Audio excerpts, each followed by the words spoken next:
Dalam perhitungan Jawa, weton Selasa Pahing memiliki jumlah neptu ke-12.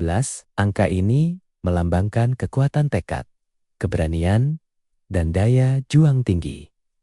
Orang dengan weton ini umumnya tidak suka bergantung pada orang lain, punya prinsip hidup kuat, pekerja keras, tahan banting, dan tidak mudah menyerah walau hidup sering naik turun. Namun, di balik itu, Selasa Pahing juga dikenal mudah memendam beban pikiran, sering merasa harus kuat sendiri, sulit meminta bantuan, dan kadang terlalu memaksakan diri. Sifat inilah yang nantinya sangat berpengaruh pada pola rezeki di tahun 2026. Tahun 2026 bukan tahun instan untuk Selasa Pahing. Ini adalah tahun pembentukan arah dan pematangan rezeki. Artinya, hasil besar belum tentu langsung terlihat di awal tahun. Namun apa yang ditanam di 2026 akan sangat menentukan kondisi ekonomi di tahun-tahun berikutnya.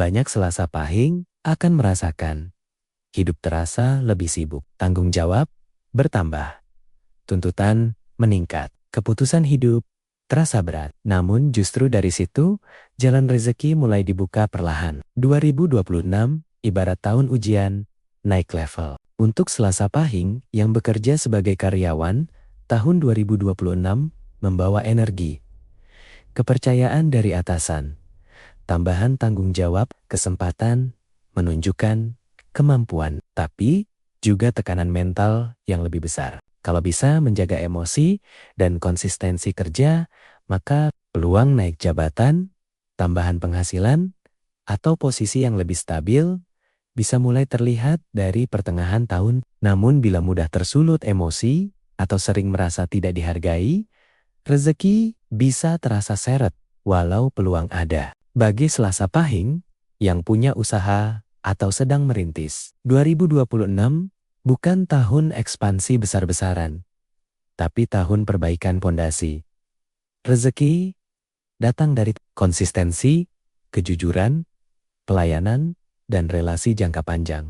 Tahun ini cocok untuk merapikan sistem usaha, memperbaiki manajemen keuangan, memperluas jaringan, kolaborasi kecil tapi stabil. Hindari keputusan gegabah, utang besar, atau ikut-ikutan tren tanpa perhitungan. Rezeki 2026 sifatnya pelan tapi bertahan lama. Salah satu ujian utama Selasa Pahing di 2026 adalah kebocoran keuangan.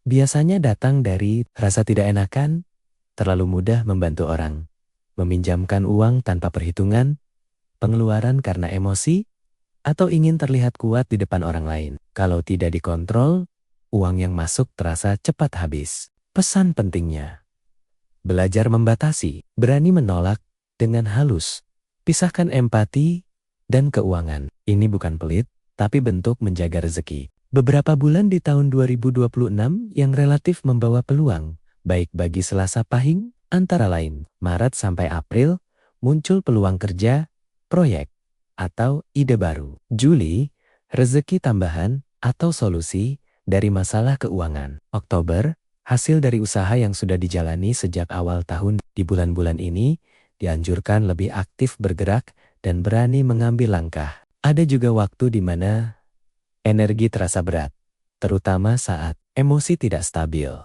Pikiran mudah lelah, banyak pengeluaran mendadak. Biasanya terjadi di awal tahun dan menjelang akhir tahun. Di fase ini, jangan ambil keputusan besar soal uang atau kerja. Fokus bertahan dan merapikan arah. Dalam pitutur Jawa, Selasa Pahing punya kekuatan batin besar jika dijaga dengan laku sederhana, hal-hal yang bisa membantu melancarkan rezeki. Menjaga ucapan, tidak mudah iri, rajin bersyukur, memperbanyak sedekah semampunya, menjaga hubungan dengan orang tua. Rezeki bukan hanya soal jumlah uang, tapi juga kesehatan, ketenangan, kemudahan hidup, dan orang-orang baik yang datang tepat waktu. Tahun 2026 bagi weton Selasa Pahing adalah tahun belajar kuat, sabar, dan cerdas mengelola hidup. Kalau kamu mampu melewati fase ini dengan tenang, maka tahun-tahun setelahnya akan terasa jauh lebih ringan dan stabil. Semoga pembahasan ini bisa jadi pengingat dan penyemangat untuk kamu semua yang lahir di weton Selasa Pahing. Kalau kamu pemilik weton Selasa Pahing, tulis di kolom komentar ya. Boleh juga share pengalaman atau harapanmu di tahun ke-2026. Jangan lupa klik like, subscribe, dan bagikan video ini supaya makin banyak yang dapat manfaatnya. Terima kasih sudah menonton di channel Jawi Insight. Sampai jumpa di pembahasan weton berikutnya.